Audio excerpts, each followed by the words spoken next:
पेश है पंडित जवाहरलाल नेहरू की किताब पिता के पत्र पुत्री के नाम का 11वां भाग, ज़बानों का आपस में रिश्ता।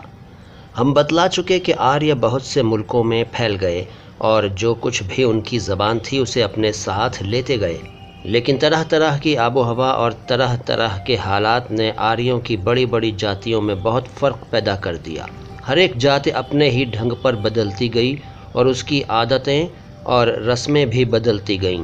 वे दूसरे मुल्कों में दूसरी जातियों से न मिल सकते थे क्योंकि उस ज़माने में सफ़र करना बहुत मुश्किल था। एक गिरोह दूसरे से अलग होता था।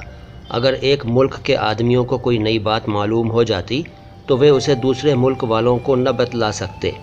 इस तरह तब्दीलियां होती गईं और कई पुश्तों के बाद एक आर्य जाति के बहुत से टुकड़े हो गए। शायद वे ये भी भूल गए कि हम एक ही बड़े ख़ानदान से हैं।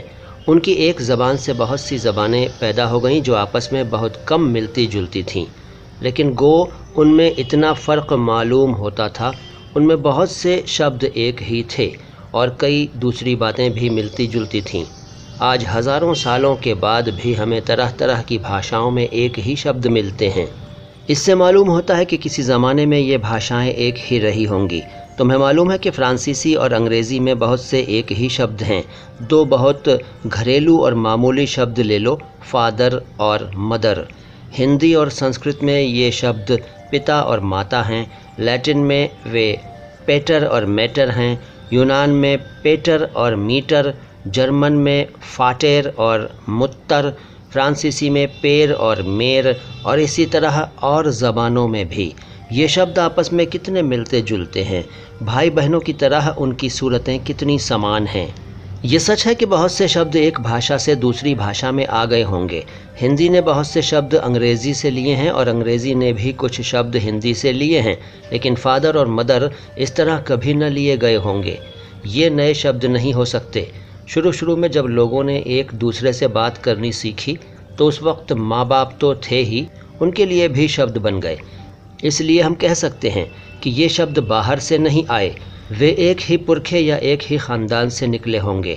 और इससे हमें मालूम हो सकता है कि जो कौमें आज दूर दूर के मुल्कों में रहती हैं और भिन्न भिन्न भाषाएं बोलती हैं, वे सब किसी ज़माने में एक ही बड़े ख़ानदान की रही होंगी।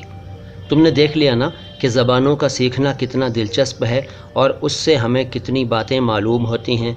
अगर हम 3-4 ज़बानें जान जाएं तो और ज़बानों का सीखना आसान हो जाता है। तुमने ये भी देखा कि बहुत से आदमी जो अब दूर दूर मुल्कों में एक दूसरे से अलग रहते हैं, किसी ज़माने में एक ही कौम के थे। तब से हम में बहुत फ़र्क हो गया है और हम अपने पुराने रिश्ते भूल गए हैं। हर एक मुल्क के आदमी ख्याल करते हैं कि हम ही सबसे अच्छे और अक्लमंद हैं और दूसरी ज़ातें हमसे घटिया हैं। अंग्रेज़ ख्याल करता है कि वो और उसका मुल्क सबसे अच्छा है। फ्रांसीसी को अपने मुल्क और सभी फ्रांसीसी चीज़ों पर घमंड है। जर्मन और इटालियन अपने मुल्कों को सबसे ऊंचा समझते हैं और बहुत से हिंदुस्तानियों का ख्याल है कि हिंदुस्तान बहुत सी बातों में सारी दुनिया से बढ़ा हुआ है। ये सब डींग है।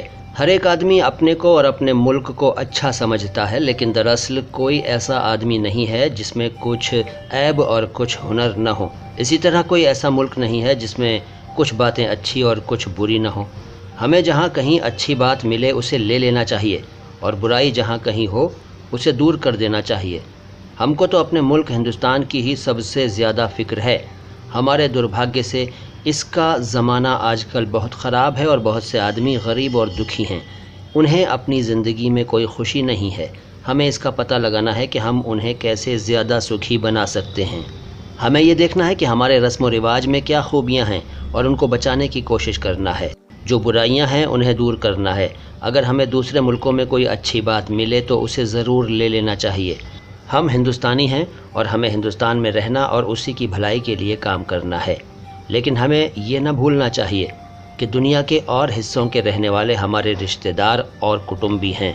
क्या ही अच्छी बात होती अगर दुनिया के सभी आदमी खुश और सुखी होते। हमें कोशिश करनी चाहिए कि सारी दुनिया ऐसी हो जाए जहाँ लोग चैन से रह सकें। दोस्तों, ये था पंडित जवाहरलाल नेहरू की किताब पिता के पत्र पुत्री के नाम का 11वां भाग। इससे आगे की बातें अगली मुलाकातों में होंगी। मैं मोइन शमसी हूँ और ये चैनल है नो बकवास बातें ख़ास। चैनल को सब्सक्राइब नहीं किया है तो सब्सक्राइब कर लीजिए, वीडियो को लाइक भी कीजिए और ज़्यादा से ज़्यादा शेयर कीजिए। Thank you.